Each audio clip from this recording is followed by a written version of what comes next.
We are live. Okay, everybody, welcome to the program. Thank you for tuning in. I'm trying to get my notes up. So today we're talking about customer service. And I know many of you watching the program live, more and more of you guys every week, and that's awesome. You don't have to be real estate agents to learn from customer service, right, guys? Doesn't matter what business we're in, whether it's selling high-end luxury clothing like David, whether it's selling cars, whether it's selling sewing machines. If you own your own business and have employees or a staff or a team, it's even more important to treat them or teach them how to treat people right with good customer service. So as real estate agents, for the first 5-10 minutes, guys, we're going to talk specifically about real estate, and then, of course, it applies to those of you that are not in the business. One of the things I like to do, the very first thing when I meet with somebody, is there's always some sort of gift involved. And this is the real box from my trunk that I just brought up in the sweat, or sweated to death. Depending on the client and what's going on, if I go into a listing appointment, now I bring the Team Bjorkman tape measures. Mr. and Mrs. Smith, I'm just going to walk through the home, look at it through the eyes of a buyer. I'm going to take a few measurements, and I'll be right back with you. Now we come back and say, this is for you. Thank you for meeting with me. So you guys might have seen in the MLS recently, I had a escrow fallout on Rain Tree. Did you guys see that? How much is that, Tammy? It's in the 400 range. 474.9. Great deal, so keep that in mind.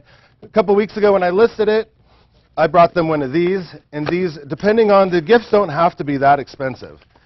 But when I went with them, I sat down with them and said, this is a gift from me to you. Thank you for spending the time.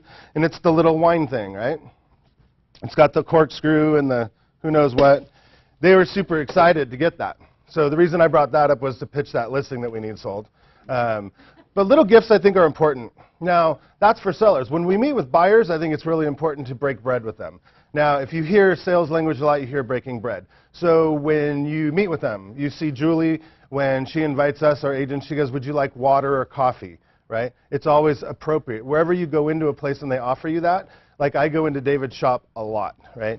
The very first thing, they know I like Corona, they keep Corona there for me. It's crazy. That's good customer service, right? But when we meet with a buyer, they come to the office, let's give them a snack, let's give them water. And that, again, that's hard for me because I'm not real amiable and not real friendly, and I normally forget that, so the people around me often remember. It's kind of like when you see the little jars of candy and stuff laying around. I legitimately yell at Amanda downstairs. She orders all this stuff, right? Chocolates and Lifesavers and mints. I'm like, why are we spending this money? But I get it. It's a customer service thing. It makes people feel comfortable, relaxed, and then we can start doing business with them. When we meet with a potential client, I think it's really important to put out the expectations up front, right? You sit down with them. Johnny, thank you very much for meeting with me today. I want you to be my client, and I want to be your real estate agent. Does that make sense? With that being said, I want to treat you with utmost care. At all times, it's my priority to give you 150% of me as customer service to you. I want you happy at all times.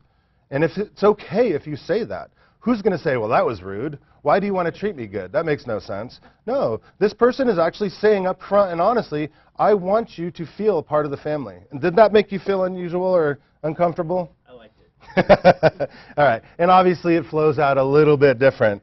Closing gifts. Tammy, awesome closing gift person. She is a very busy person, but for Team Bjorkman, she will legitimately take an hour, go to the store, buy all the stuff that somebody could need day one moving in their home. She sets it up, lines it up in the kitchen, and it's cool. We have people call us all the time. We get tagged on social media. Thank you. It's not real expensive, but it's very cute. It shows you care. And it's like, we have a lot of stuff going on. And for her to be able to take the time out to do that is amazing to me. And we've passed that along, and now all of our buyers get that. Closing gifts are just a little extra something, you know. Have you guys ever had a transaction where at the end something went wrong? It's not our fault as agents, but maybe we closed a couple days late. Maybe their movers canceled on them. Maybe, you know, certain things happen that we can't control. So a closing gift is always important. Some of us, we like to do our pop buys, and I think that's really important too. And if you don't follow Buffini, or if you've never heard what a pop buy is, popping by somebody's house or work and delivering a gift or some sort of value to them, that's really huge, especially when it's unexpected. We want to keep them on our email list. We want to think about them all the time during the holidays. If we see something went wrong on social media with them, we want to give them our condolences or congratulations, things like that. Never forget birthdays. You know, I say it all the time to you guys. Think about yourself on your last birthday. You feel like everybody owes me their life. It's my birthday. And we forget about that feeling when it's our birthday. We wake up in the morning as adults and we're excited. What am I going to get? Even if you don't really like gifts, you're still going, what am I going to get today from somebody? So birthdays are a really good way to point out. And then another thing that I have is a focus problem. I try really hard to focus, but with my ADD, I can have a conversation with Johnny. I'm really thinking about 10 other things. I'm planning my weekend. I'm doing all sorts of things, but I have to remember give them 100% of my attention because people can feel it when you're not paying attention. You can ask any of my team. They say, Mike, I need a lot of your attention right now. They stop me, slow me down, and I shake it out of my head, and I say, okay, I'm going to pay attention. Right? Does that make sense? Do we do that a lot? Tammy's like, but that's true. But people need 100% attention. If I was shopping in David's store and he's helping me and he's like helping 3 other people at the same time and he's on the phone, he's Facebooking, I'm like, hey, what about me? You know, hey, let's pay attention to my needs and wants right now. So I like to think of that. I can't see. Go over and beyond. So another, and I bring up Tammy a lot because she's kind of my customer service director and she helps me. So we were at we ran into a client, and we were listing a home the other day. They were walking their dogs, and the lady said, we're going on vacation. And Tammy's like, oh, well, if you need us to help with the dog, let the dog out, feed the dog. I'm like, what are you, crazy? We do not have this house on the market. We'd like to sell her another house. But me, as my personality, I'm like, dude, if you got me wrapped into feeding a dog, I'm going to kill you, right? But she reaches out, and people think of those things, and they remember, and people come to us and refer us a lot. And it's always Tammy, Tammy, Tammy. And that's good for me to learn because they point out Tammy's name. If you see some of our Zillow reviews and Trulia and Realtor.com and stuff, you'll see Tammy's name a lot more than mine. And I'm okay with that, but it just reminds me to have a little bit better customer service. Yeah, Tammy could actually do this a lot better. Another really big thing in real estate, and it's funny, after 25 years, I'm just starting to really realize this. People want you to come to them, right? I've taught all of you guys for years and years and years, drag people into the office because that's where they need to sign papers. But if you actually took a physical inspection and went to their house and went over it with them, that's amazing customer service. That's amazing bonding. Time consuming, yes. Do I want to vomit picturing that, doing that? Yes. But the reality is some of these things that people are assigning are very important, like disclosures. You know, I tell Jolene all the time, offer to have them come in and go with them, or even better, go to them. We had a gentleman yesterday, we sold his condo. He's not real big into email, and he's just like, I don't really know. He just set up a Gmail account the other day, and I'm sitting there going, Jolena, you cannot DocuSign somebody that just got an email a couple of weeks ago. I can barely do it, and I'm pretty good with email, right? So she went to his house. He appreciated it. His mother, who referred him to us, texted me and said, thank you for doing that. I was very concerned about how he would get through that. See what I'm saying? Does all this make sense? Do you like this kind of stuff? All right. The other thing that I wanted to point out, and I think it's going to be the last thing, and this is huge, when you see people out and about, make sure you take care of them. For instance, I'm real huge. If I see somebody out having dinner, I pick up the bill every time. If I see them at a bar, I buy their drinks. If I'm just in the same place, I'll say, see that person, I want that check. And that's what I do because it's quick and easy, and it means a lot to people. I can give you a really good example, and I'll shut up. There's a family in town that are very wealthy, and they sold a $2 million house through me, bought another $1 million house from me, and bought another $1.5 million beach house from me. And then the brother sold a very expensive house, 1.67 in Sand Canyon, and bought another house through us. And it was the holiday times, and we were there for SCV Leasing's Christmas lunch. And lo and behold, they are there with their entire staff of probably like 20 people for their Christmas lunch. I picked up the bill, and it was expensive. It was like $500–600, you know, 20 people for lunch. Luckily, they weren't drinking a whole lot. And now, every time I see this person and we're out in public, he stops and tells people the story and goes on and on and on and gives me lots of business and referrals from it. We were actually golfing a couple of weeks ago, and he told the story to that guy, and that guy's already called to set up a listing appointment. So those things that are little, it's just customer service, but it pays off so huge in the future. So when you're out and about, or if you're thinking, you might even write down a list. Go in your Evernote or Trello or whatever you guys use for your business management. Write down customer service ideas. How can I improve my customer service? And just kind of create a plan, I think. I think that's the best way to put it. So with that in mind, I wanted to talk to you a little bit about David. You might think it's weird to have a guest speaker come in that sells suits. And to me, it doesn't, because I'll tell you a story. 20 years ago, maybe a little longer, 25 years ago, David used to have a shop up on top of Lyons. And I worked at Remax there, and I started doing really good, selling a lot of houses. I've always heard about this guy, but all I ever heard was, do not go in there. That crap's expensive. So I was doing pretty good, and I go, you know what, it's time for me to treat myself. And I went in there. There was a couple other people in there, and I met David. And he came up to me, and I remember, I'm 20 years old, 21, something like that, and he treated amazing. He had a loft up in the place. We went up there. We sat down. He talked to me about the quality and the difference between ties. I never wore a tie before. You know, I came right into real estate. I had no reason to ever really wear a tie. I was a lab manager before, and ties would just get caught in my machinery and kill me. So he went over this with me and spent a lot of time. And he made me feel like a champ, a king. He made me feel like, I was just like, wow, I really made it.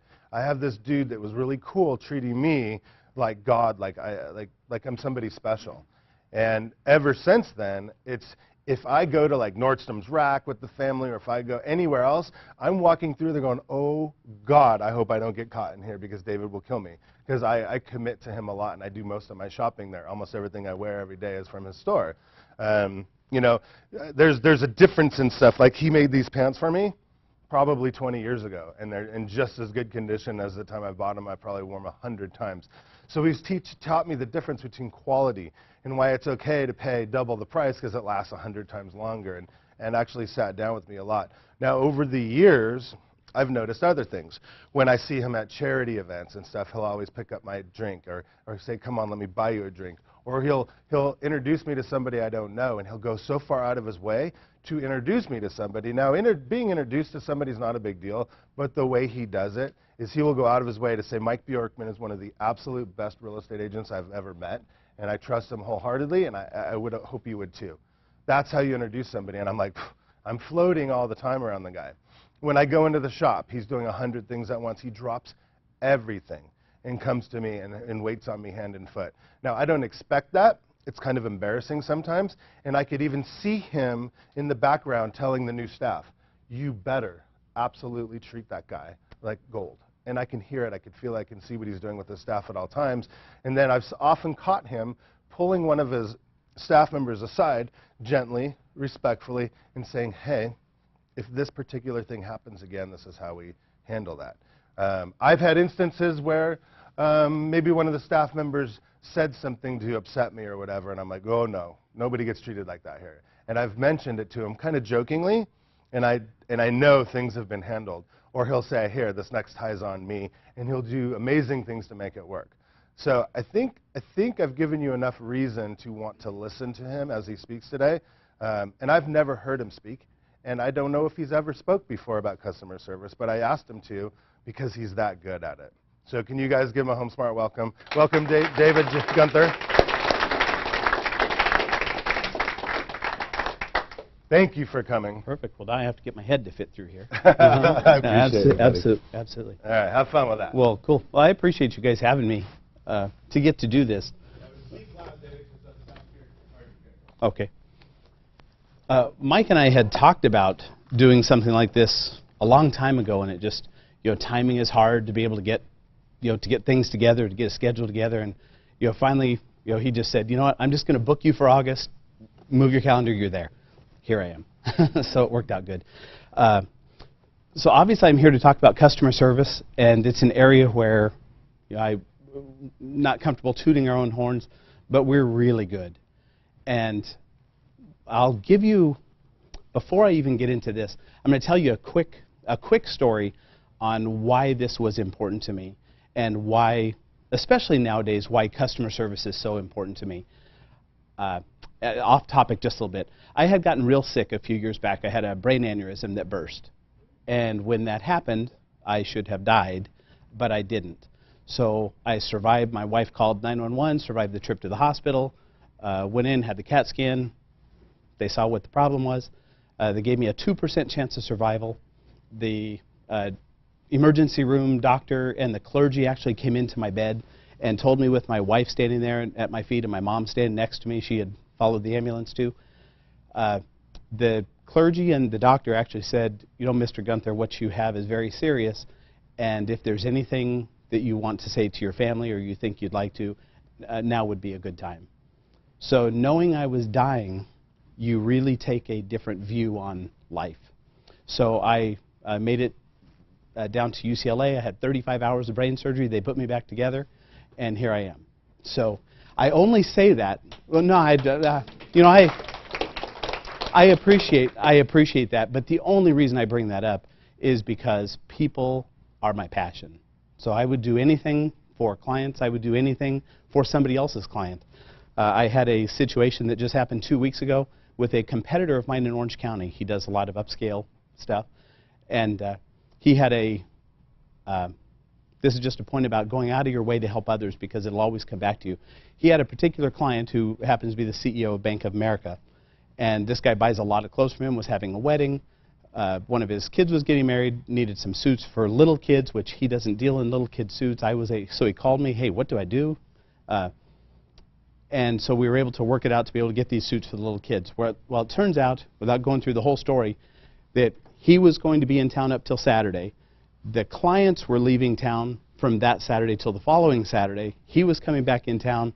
They weren't going to be able to hook up until Friday, the day before the wedding, to be able to fit these suits for these kids. And if it didn't work, it was huge.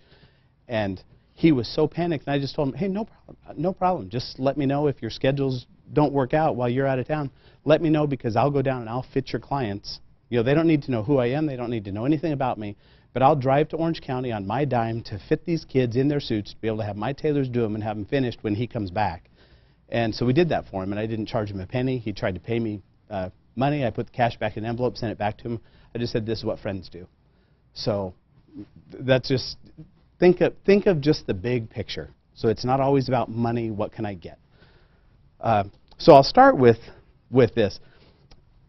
I'm not a realtor, don't claim to be. So some of the things I'll say apply to yourself, or talk to Mike or whatever. I'm just saying, don't let anything I say, if it's numbers wise or something, don't ever go against what your professional is saying. I'll just tell you my service end of things.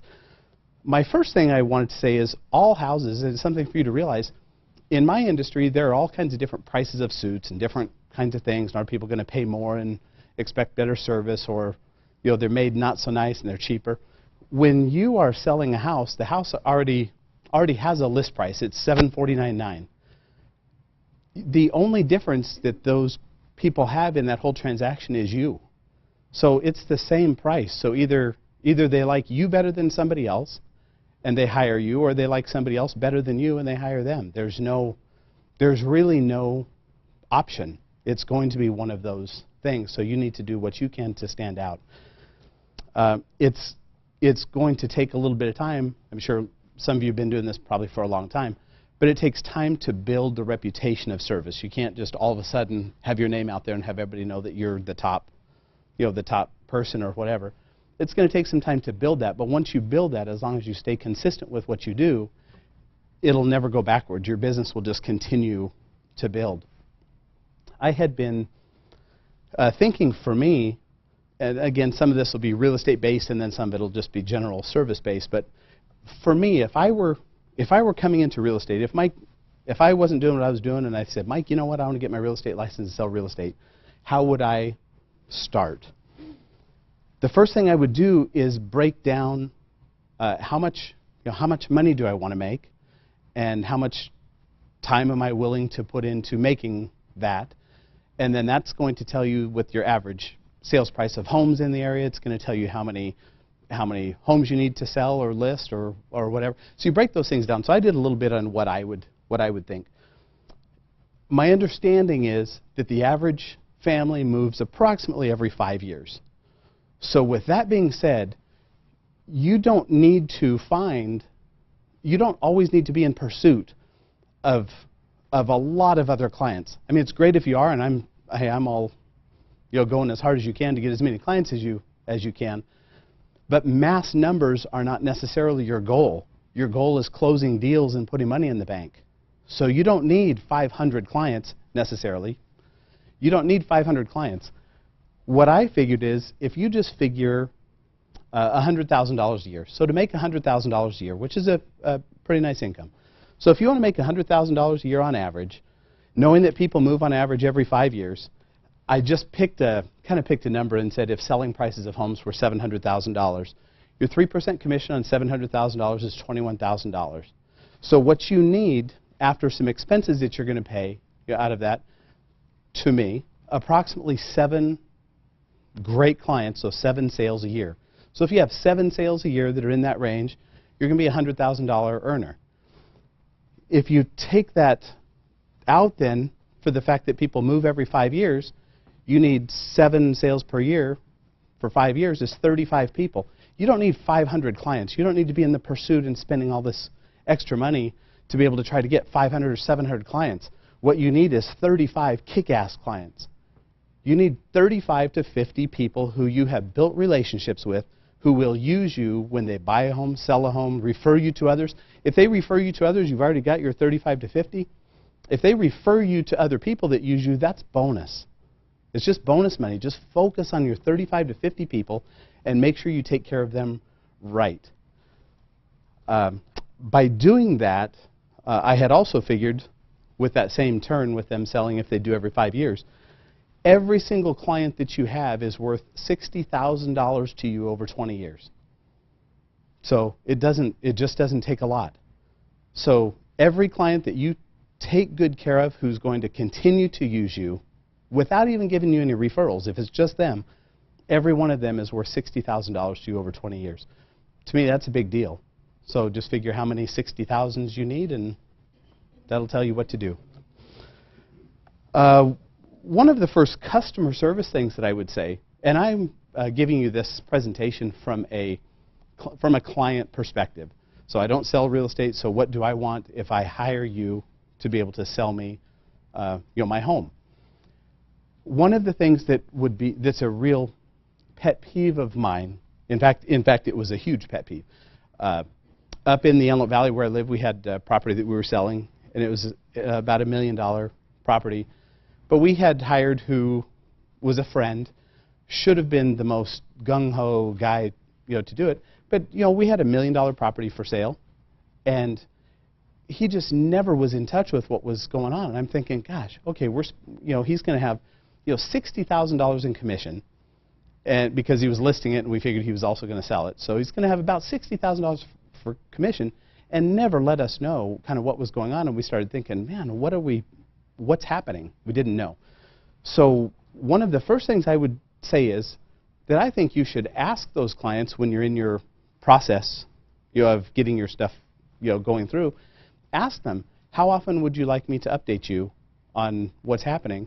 And I'm happy because the way I do it, and I would tell them, because the way I do it, I'm so active in the community, and I have so many other friends who are listing and selling homes. We all talk, and I only talk to the other top agents in town. But there are some homes that are some pocket listings, things that just aren't out there for people to know. But I can, I'll have access to those kind of things. So I don't want to overburden you with me being in contact with you. But would you like me to let you know, since there are so many moving parts in the way I do business, to be so active for you? Would you like me to let you know, like once a day, what I've done? Give you a little update. I could just send you a quick text on your phone, just so you know that that I'm moving forward with what's happening. To me, maybe some people don't want that. I want that.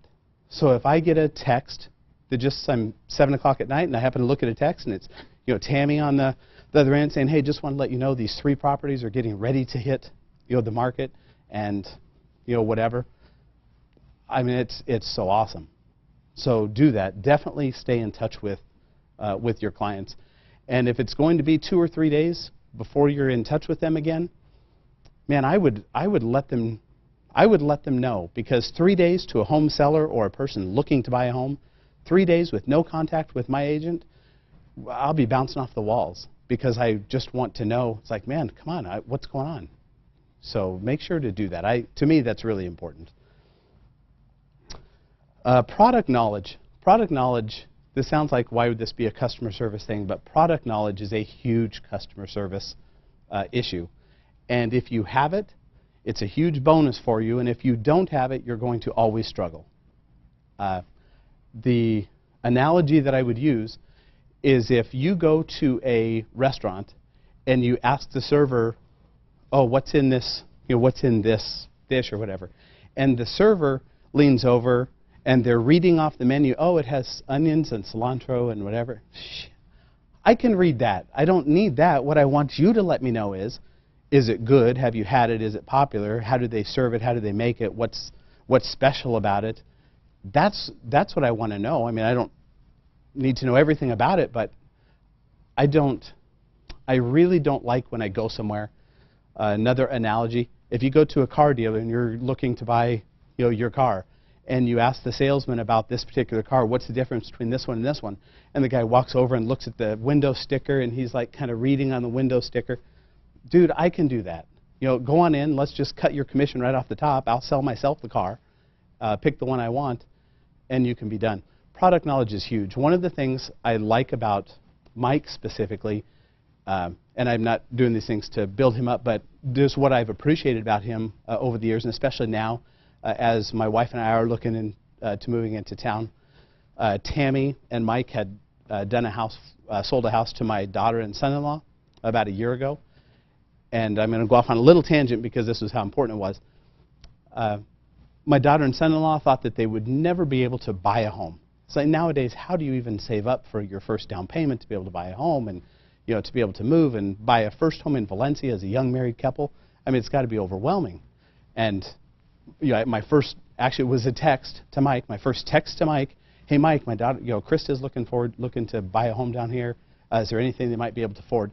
I am not exaggerating when I say it wasn't 2 minutes later I had a text right back. Absolutely. Let me, there are some ones we can show her in this area, and tell you what, I'm out of town right now, but I'll have Tammy call him. I think it was within half an hour or something. And perfect. So here's Tammy's information. I'll have her call Krista. She called Krista, and literally within a couple of weeks, they were, in escrow on a home, in Saugus, and it was just a great experience. Which then, to jump my little tangent forward again a little bit more, when Mike was bringing up the gifts when people buy a home, which I had never even thought of, but it's a great idea. But what Tammy had brought over was that whole group of stuff that was set out on an area in the kitchen, and it was the Clorox and the cleaning supplies and Windex and just all these different supplies. And I don't know, there's probably 50 items or 70 items or something. My daughter still talks about that. And when I told my daughter that I was going to come today to be able to do this, I asked her, from a recent young purchaser of a home, what would be one of the things that you would say that people need to remember? And she said, well, first of all, they were so cool and they listened to what we wanted. But the thing that I think about the most is the group of things that Tammy left us with, all that cleaning stuff, because we just moved in, and here's just all this stuff. They had nothing to have to go out. Seemed like there was some food stuff in there too, like little crackers and whatever. And it was just like, it was totally cool. And she still talks about that. So maybe it was $100, $200, I don't even know. But my daughter still talks about that to her friends. So that kind of stuff is really important. Back to product knowledge. Again, one of the things, and I just use Mike as an example, because when I had called him recently saying that my wife and I were finally ready to, to try to move down into town, after my brain deal, I'm not really comfortable with stairs. My wife's not really comfortable with me with stairs. I'm big to pick up at the bottom. Anyways, when I explained that to Mike, just briefly, of course, he already knew the situation. But without even stopping, this time started with a text. Then he called me and said, "Would you quit texting me? Your texts are always so long. Just call me." So he called me on the phone, and when I explained we were looking to come down here and kind of thinking, maybe Bridgeport or just something like this. I mentioned a single-story home, but we'd like a single-story home. Right off the bat, he just said, well, we're not going to be able to go single-story, here or here, which is okay, but over in, we've got these 3 choices for single-story homes, but also, we could also go with considering this model in this tract because it has a downstairs master, and that way, you can just live downstairs, and when when the kids come over, whatever, then they can go upstairs, and you have the extra rooms and a bonus room. So if we just expand what you're thinking, doesn't have to be single-story home, but we can go with these 3 models in these places, downstairs masters, that's the important part. All of a sudden, it's like, all right. And so now I know I can just let them find the place because they totally know what's going to work for us. So that's a big deal to us. Never underestimate a client's referrals. It might be that you would see, I'll just say as an example, a younger couple, $400,000 home, it's not a big commission, you'd rather spend time doing these others. I don't know if this happens or not. I literally don't know how that is, but maybe these people are looking for just a starter home for somebody. Never underestimate that customer. Number one, in 20 years, again, we talked about they're going to move every 5 years. I know my daughter and my son-in-law just had a baby. They're not thinking about moving yet, but my guess would be in the next 3 to 4 years, they're going to be ready to move up.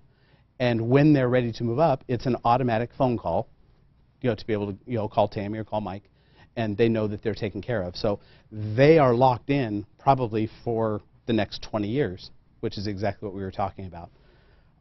But when I say never underestimate the referrals, you never know who they know. They might be struggling, young, whatever. The example that I would use for that, I had a girl that I had taken care of with her tailoring for 6 or 7 years probably, and about 3 years into that relationship, she had mentioned her name is Zoe, and she's a dancer back in New York. So we would tailor her things that she was going to wear on stage to make them real fitted and do her stuff. Well, she mentioned about 3 or 4 years into that my dad would love it here. I've got to get him here. I have no idea who her dad is. My dad would love it here. Another year goes by. We'd taken care of her a few more times since then. She goes, I mentioned one time before, I'm going to tell my mom and dad that they've got to come in and see you. So to cut to the chase, I walk in the store one day, and there's a lady that's shopping in the store, and she's picking out some stuff, and she's talking about getting these things for her husband. And through the process, as I'm learning more about her so that I can give her better service, find out that he's in music, and he happens to be in town, and would he be able to stop by to try on a couple things so we can get all of his sizes? Well, he's always on the move, and today he's down in the studio, and I don't know when if he's going to be able to come back up and get done. Anyways, to cut all the way to the chase, it was Joe Cocker. So Joe Cocker, the musician from Woodstock, and my favorite song in the world, You Are So Beautiful. It's my #1 favorite song before I met him. It ended up being Joe Cocker. Well, Joe Cocker, starting in 2006, everything he wore on stage when he was on tour, everything was from us.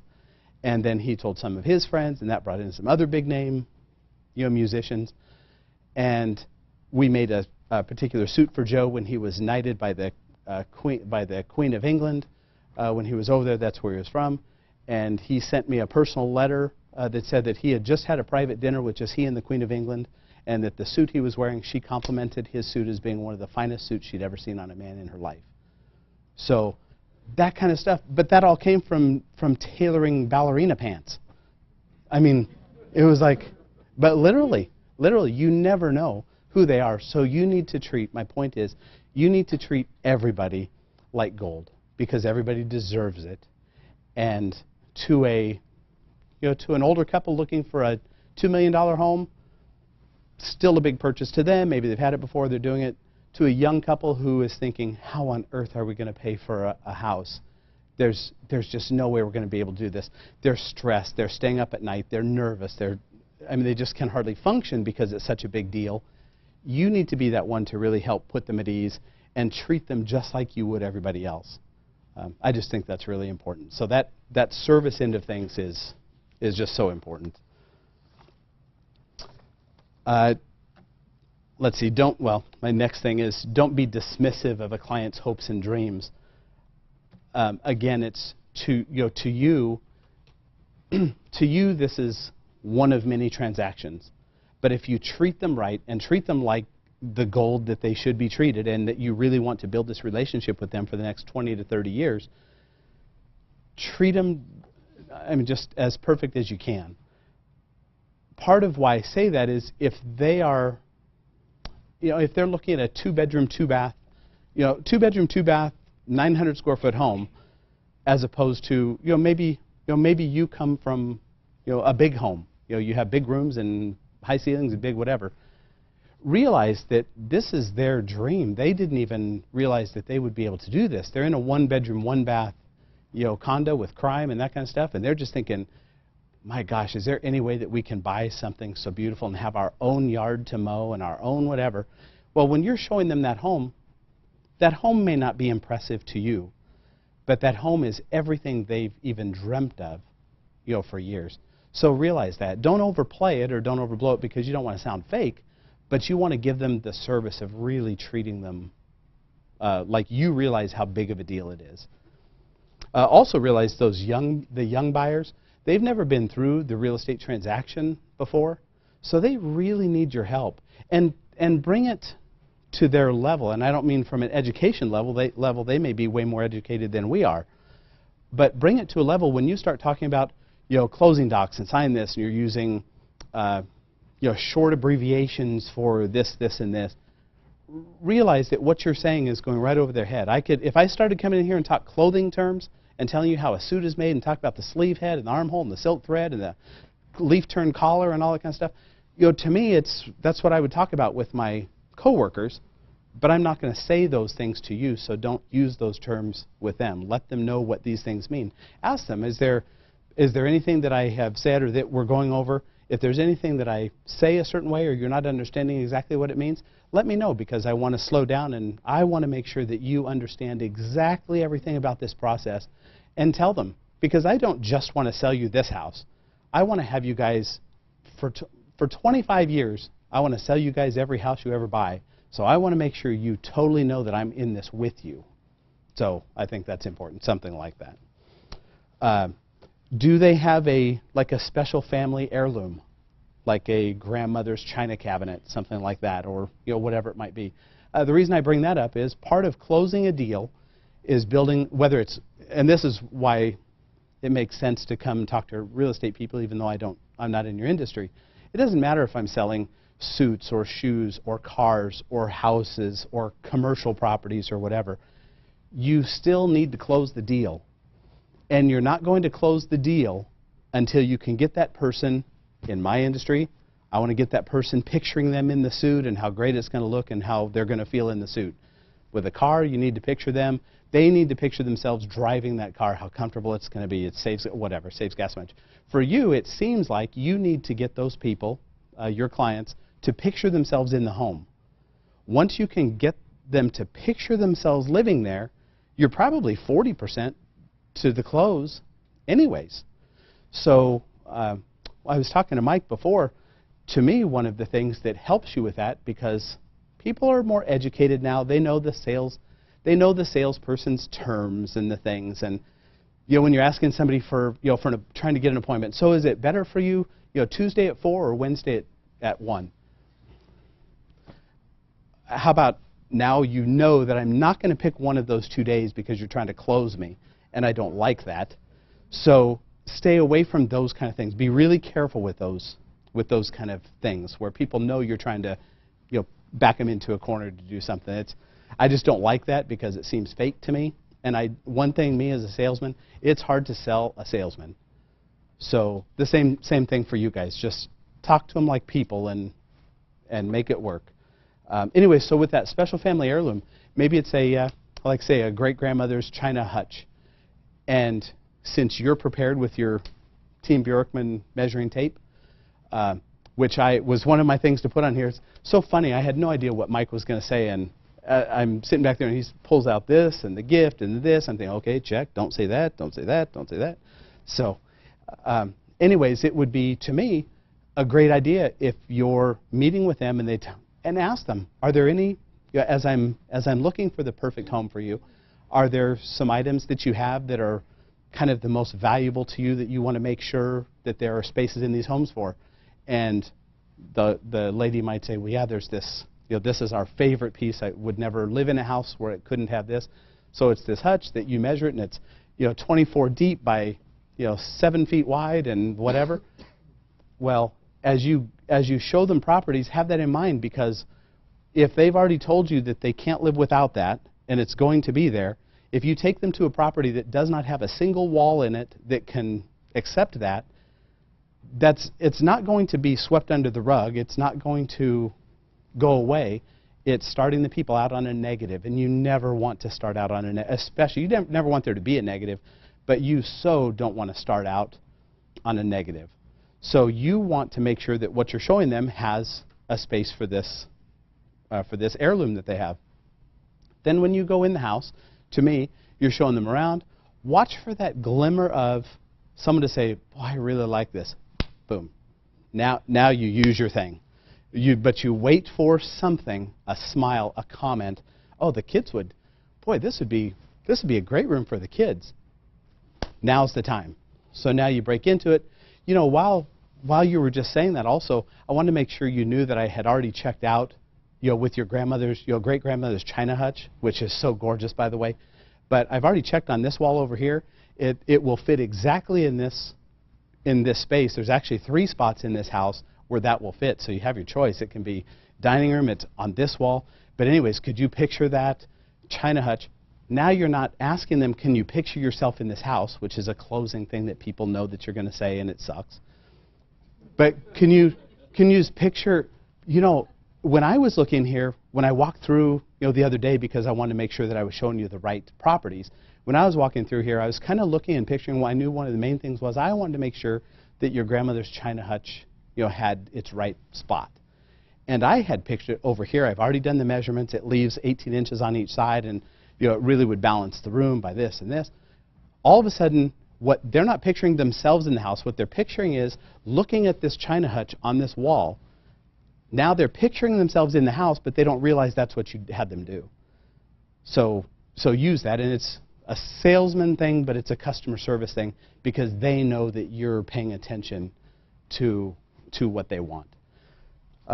If you show them a home, and that the husband or the wife hates tile floor, and it's already known that they hate tile floor. Well, if you take them to a house and the floor is all tile, the first thing when they walk in the door, it's a negative. Again, you don't want that. You want it, everything, your first thing has to be a positive.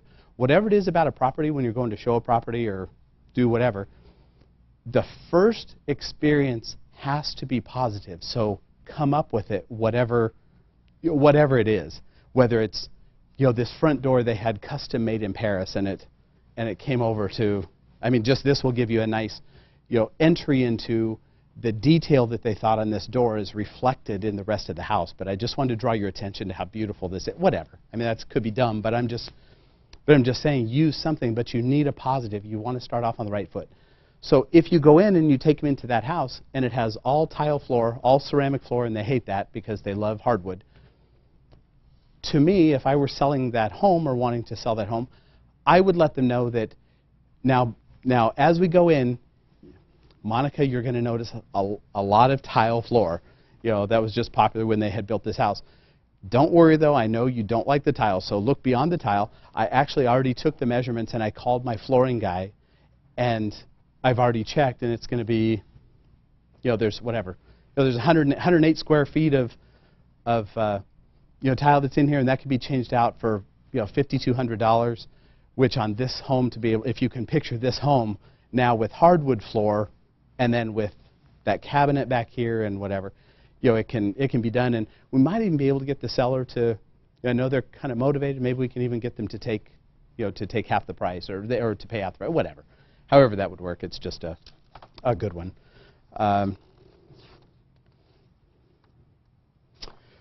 The checking in with clients after maybe, whatever period of time, but to me, 6 months after your clients they bought a house, they moved in, maybe 6 months later, just I don't know how unannounced, but definitely unexpected. And this was actually something I was talking to Mike before, and I was telling him some of the things I was going to talk about, and of course he already was prepared with his stuff. But anyways, one of my thoughts was I would go to a local restaurant, and one of my favorites in town is Salt Creek. Love Salt Creek. Maybe go to a restaurant and talk to whoever you need to talk to. Hey, if here's who I am, here's what I do, or maybe you already know them. If I want to buy some gift cards as client gifts, and I really want them to have a great experience, so I want them to come here. So could I buy $1,000 worth of gift cards at a discount? So maybe, and I have no idea how they work those things. It's just an example. But maybe on $1,000 worth of $50 gift cards, they give you 20% off. So instead of $1,000, it costs you $800. But now you have 20 gift cards to be able to go and see somebody. And I don't know that you would want to stop by the house unannounced, but however you do it, maybe you send them a text. Hey, I just had something I wanted to drop off to you. Would it be okay if I stop by in a couple hours? And stop by and hand them a gift card and tell them when it's totally unexpected. Hand them this gift card and say, I've been thinking a lot about you guys, and I just wanted to make sure you knew how much I appreciated your business. And I just wanted you guys to have dinner on me. And you hand them a gift card. And that $40 cost of that gift card, it just exponentially, it's great because they're not expecting it.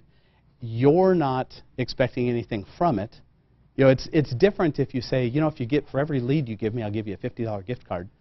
That kind of loses some of its stuff. But if you just stop by and you hand them a gift card and just tell them, I just wanted you to know how much I appreciate your business, so have dinner on me, that goes a long ways. Always be available to your clients if they have a question. Certainly you don't want them calling you 24/7, but if you're going to be out of town for several days, make sure that they know that I don't know whether you would have an assistant or you do whatever, but you would have somebody else who you work with in the industry who would be able to answer their questions. I'm going to be out of town, unfortunately, on a boat where I won't have any service or whatever. But I've already got set up with with my friend such and such, has all the answers as well. We already talked about you and your file and exactly what you're wanting, so what questions you may have. But she can be able to give you the answers in the meantime. Just make sure the clients know that you're always there for them. Stay in touch with those text messages if that's how they want to get them. Get to know the client's passions. One of the things that will help customer service-wise for you to be able to really take the best care of them and do it for years is you need to find something to bond with them about. Something. It could be music. It could be baseball. It could be football. It could be the opera. It could be a movie. It could be it could be city government, politics. Be careful with that one. But literally, it could be anything. Just find something that you can bond with. That's what we do. I'll just tell you, it's one of our things that we do at our store. It's not that it's a secret thing. It's just I've done it for 34 years and have gained a bit of success doing it. And that's one of the things I do. And it's not because I'm doing it as a sales thing. The difference for me is I truly care about those people. Honestly, when they come in, I love them. They could spend their money anywhere on clothes. And the fact that they choose to spend their money with me, I don't take that lightly. So I like to get to know them. And we had a customer the middle of last week who's a big, huge baseball fan, big Cincinnati Reds fan. Had never met him before. He's a detective. They were in. They set up a whole wedding party. Then they ended up buying 3 suits for 3 other people. And as we're talking, he happened to look at a Pete Rose. A lot of you know Pete Rose lives out local. He happened to look at a Pete Rose jersey, and we do most all of Pete's clothes. Well, I happened to be in Las Vegas on Friday, and Pete was in Las Vegas at the MGM, and so I texted him, and he said, "Oh yeah, I'm at the MGM. Stop down and say hi." So I stopped down to say hi. We talked for a little bit. I told him I was there for a meeting with 9 other of the top clothiers in the country. We had a special thing we were coming to. Oh, you want to take some stuff to the guys? Baseball bats sell for $1,900, signed. And I said, well, gosh, I would take something. So what do you want? I said, just picture signed to each of the guys, and I'll just hand it to him. That would be cool. He goes, no, you got to get you something nice. You want some baseballs? Then I said, well, gosh, what a gift that would be. So he had, asked his girl, well, go get 10 baseballs so I can sign them. She came back. They were a little bit low on baseballs. So Pete says, tell you what, we're a little low on baseballs. How about I'll sign you 10 bats? So he signs 10 bats at $2,000 a piece and hands them to me. I said, well, I'll certainly take care of you when you come back to the store. Nah, what are friends for? But the point is, I had one of those since he offered an extra signed to this detective and did it. And we called him last night and told him that I had something for him from Pete. And he walked in and sees this $2,000 bat that's just his. And I don't know. It's like we're really, really great friends almost. And I've only met him one time before. Doesn't mean you have to give $2,000 items, but it's just find something to bond about. Food, restaurants, whatever. It's a big help. First impressions are critical to me. I see so many, it almost, I don't know. To me, I see so many realtors that show properties and they're wearing shorts and, whatever. My philosophy is you're better to overdress than underdress. Maybe once you're making $4 or $5 million a year, it's okay to do that because that's kind of your shtick, is to pull up in your whatever car and get out and you're in shorts and flip-flops. To me, what that does is shows a huge lack of respect for the client.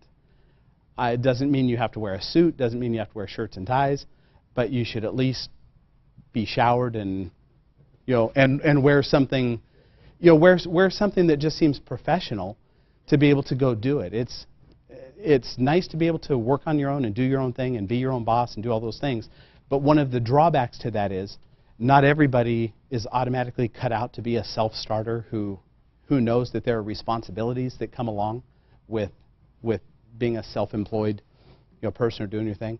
So my thing would be dress appropriate. And then if they tell you, hey, next time come in jeans and jeans and a tank top, whatever. If they tell you to do that, great. But that shouldn't be your first meeting with them. So, anyways, I don't know if we're short or if I went long or if we can. No, you're actually perfect. Oh, okay, because you can tell I talk, so I can blah blah blah blah blah. So, well, let's continue some of what he was saying. I think it's important. I don't want to sell you guys short. So, what really happened in that room is he did that Salt Creek thing, and I said, David, I said, I've already done that. And he pulled this out of his bag when I said, I was thinking, Mike, if if I were doing this, I would go somewhere like Salt Creek, and I would ask Greg if I could buy some gift certificates. And Mike's digging his bag, and it's like, why aren't you listening to me while I'm talking? And all of a sudden, he throws out his dinner for two, value $100, and he said, yeah, this is what I give to my people. I said, damn you, Mike. If you guys don't know Jennifer Chadwick and Greg Amsler and Susie over there, we do have the concierge programs. They make these cards custom for you. It's got a copy of your business card, and you could write in it. And when people refer me, I just say, Johnny, that meant the world to me. Thanks. Please have dinner on me. When I catch people doing something good in the community, I often pass these out. And then, exactly what he said, we get discounts on gift cards over there, especially during the holidays, and I keep these on me at all times. So, for instance, the other day at Arch Street, I noticed a young lady, and she was obviously with her dad or grandfather, and it legitimately took 15 minutes for her to walk him, put him in the car, and somebody had parked in the handicap spot illegally, and she was having a hard time getting him in. And I wrote one of these out, and I just said, hey, I caught you doing something good. You don't know me, I don't know you, but go have dinner with me. Makes huge differences on people. So things like that, you can do that everywhere with your dry cleaners, those types of things. Say, hey, if I buy 5, can I get 1 free? Customer service like that is amazing. David, I'd also like you to tell us some of the stories. You went a little light on, and I know David doesn't want to brag, but when he does famous people, I'm not kidding you, he flies all over the country and probably the world, and he himself goes and measures the inside of these guys' pants and ships their suits all over the country. Can you tell us how that happened? Because it's based on referrals and customer service. Sure. You didn't happen to meet all these people. No, referrals are huge, and people are only going to refer you if they totally think that you're the tops. Because who are you going to refer to your friends? If you get half-assed service at a restaurant and the food's okay, you're not going to refer your friends to go there. Something about it has to be great. So my start, I would say, with that is was a baseball player, Jose Cruz. For any of you who aren't baseball fans, Jose Cruz Jr. So we had. I'm the official scorer for the Lancaster Jethawks, which is a minor league affiliate of the major league teams. So back in 1996, Jose was there, and he was the top prospect in the country and signed $4 million signing bonus, and everybody knew that he was going to be a major league player really quickly. And so when I knew that he was, I had found out earlier in the day that he was about to be promoted, which means he was leaving Lancaster to go to the next stop.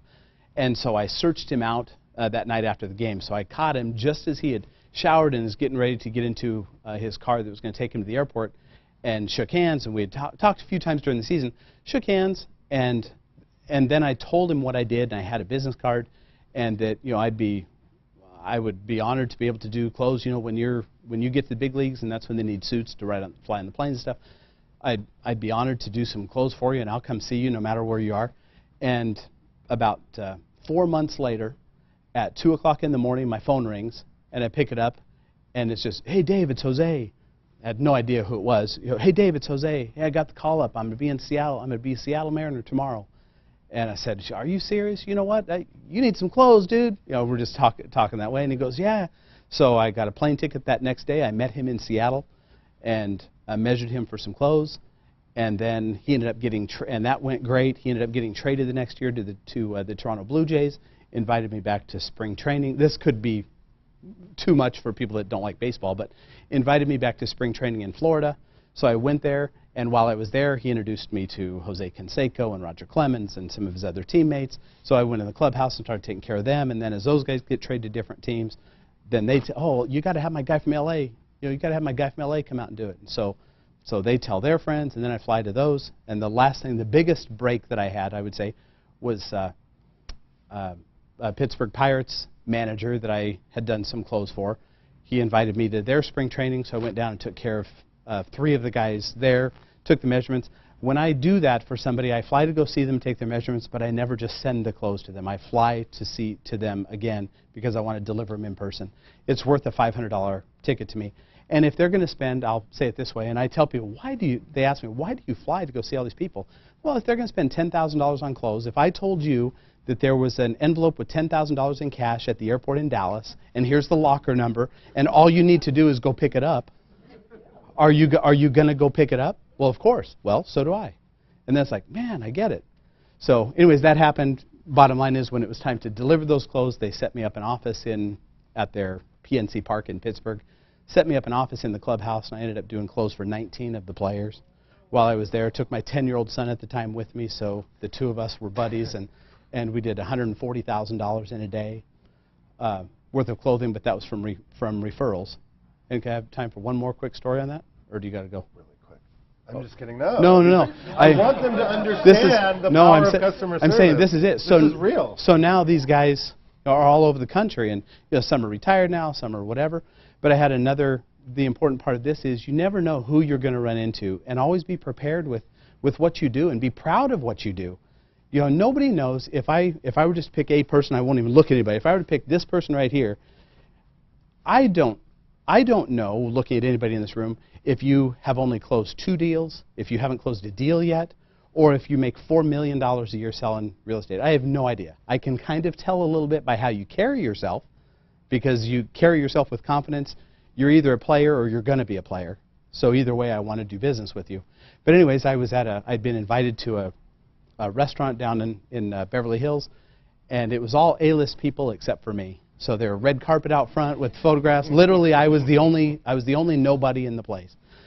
And there was another baseball player, Dave Winfield, for those of you who know the name. Dave Winfield, 2 days before, had been nominated or had been accepted into the Baseball Hall of Fame. So we walked in. He's 6'6", 275 pounds, big guy. He's standing over there having a drink. I saw him, and I just walked up to him, and I just shook his hand and said, "Hey, Dave, I don't want to bother you, but I just wanted to shake your hand and say, I really don't like you." And then I kind of laughed, and I said, because I'm a huge Dodger fan, and you just kill us all the time.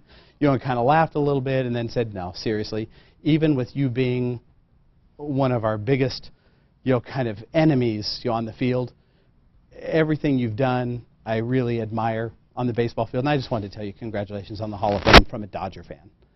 And that was it. So we shook hands, and I walked away, and that was it. A couple hours later, he walked up to me and brought his wife and said, David, right? I said, yeah. He said, David, this is my wife, Tanya. I just wanted to introduce you. So David makes suits. You know, and that's it. Didn't go anywhere else. I'll get to the end now. As I'm leaving that night, it was the most bizarre thing because it's all these A-list people. Backstreet Boys were performing. It was just A-list people, and red carpets out front. They're standing in line ready to get in their limos. There was not a limo on the street. Nothing. Something had happened with the limos. There was a snafu with. I've never used that word before. Snafu. Not the most. I don't know where that came from. To people on the internet, I apologize. Wikipedia snafu. I don't even know what it means. Anyways, these people are standing in line waiting for limos, and there are no limos. So I'm walking across the street, and I goes, "Hey, Dave!" And I turn around, and it's Dave Winfield in this line of people. And he goes, "Come back," you know. So I walk back, and he says, hey, he's standing with a football player, Junior Seau, is his name. Anyways, so Dave and his wife Tanya and Junior Seau are standing there, and Dave says, "You know, you go up. You're in Valencia, right?" And I said, "Yeah." He goes, "Do you go up the 405?" "Oh, yeah." He goes, "Do you mind giving me and Tanya a ride home?" And I thought, sure. And then I'm thinking, oh, well, excuse me. Here's exactly what I thought. Oh, shit, I didn't even clean out my car. You know, so I said, I'll be right back. So I have this little BMW 5 Series at the time. So I go across the street where I parked, and I'm unloading the stuff out of the front, putting it in the trunk, just, you know, trying to make it look halfway inhabitable. And so I go get them, and we walk out there, and of course he's 6'6", 275, a 5 Series BMW. She gets in the back seat, he climbs in the front seat, so he's like this, and we're kind of having this conversation on the way home as I'm dropping them off at their house. They live by the Getty Museum on the 405. And so as we're kind of pulling up to his house, I just handed him a business card and said, you know, if I said, obviously, you have a tailor already that takes care of your stuff, but if there's any opportunity, I would be honored to do something for you for the Hall of Fame, or, you know, something special. And that was it. And he shook my hand, and of course I knew I'll never see him again. So, but it felt good, and I can tell people, I gave my card to Dave Winfield. Big deal. The next day, I'm at work, and my phone rings. "Hey, Dave, it's Dave Winfield. How are you?" He said, "You know, I was thinking about what you were saying last night, and I do want to have you make my suit for the Hall of Fame. When can you come over?" Next day, I'm at his house, and he ended up buying 7 suits, including the one that he wore for his Hall of Fame induction, which is forever, you know, in the Hall of Fame, and the newspaper articles in my store. And then he referred me, Gary Sheffield and Tabba Smiley, and just so many other people. So it all just comes from meeting people, be open to telling them what you do, get the referrals, but you can't ever get a referral and drop the ball, ever. You just can't do that. You've got to give the best service. That's so huge. And one more story that I want to tell you about David, because he will never toot his own horn.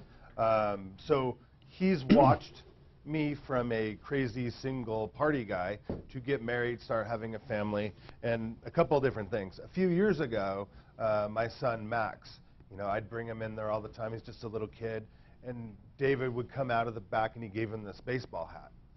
This meant the world to Max.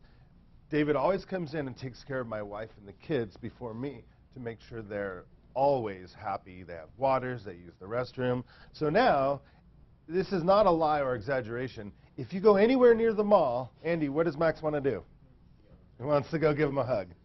It's amazing. So he's starting next generations of loyalty already.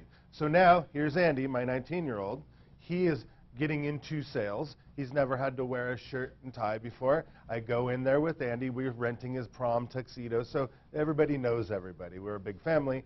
And now, David, with his customer service skills, sends, "Let me order you some shirts, Andy," and he gives them to him for free.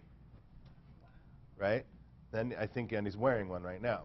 And this is amazing because I don't think Andy's going to go anywhere else to, you know, buy shirts and stuff as he grows up, and I don't think he's going to go anywhere else to buy his first tuxedo and things like that. So you give a little up front to get a lot way back. So the family that we've created is pretty intense.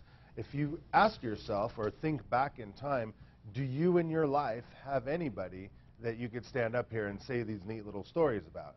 And if you do, look back, and are they somewhere you spend money or buy from? And I don't mean to talk about Salt Creek so much, but I could go into any restaurant owner, and they would be more than happy to do this with me. But I've never had anybody at Salt Creek drop the ball, treat me bad, anything. So I feel comfortable and confident, which is my sales word all the time, that I can refer people to Salt Creek. And they know that when I refer, others will refer. So it's just this whole thing. Now, you're probably sitting there wondering if David will come back and teach us some sales skills, right? I could help with that. Because this guy you can't say no, ever. Hey, Mike, come here. We're going to order you some new shirts. Starts measuring. Okay. You know, I have to go in there sometimes, and I go in there to say hi, too, because I would never walk by and not say hi. And I'm like, how many times have I said this?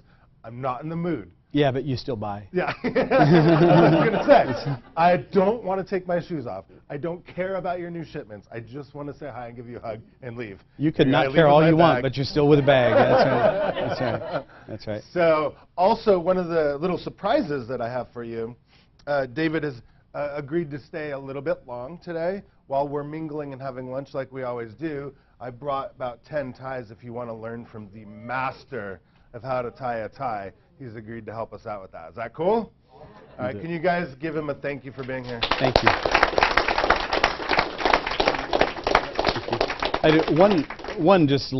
One sentence, because Mike had brought up on it, and I meant to do it and I forgot.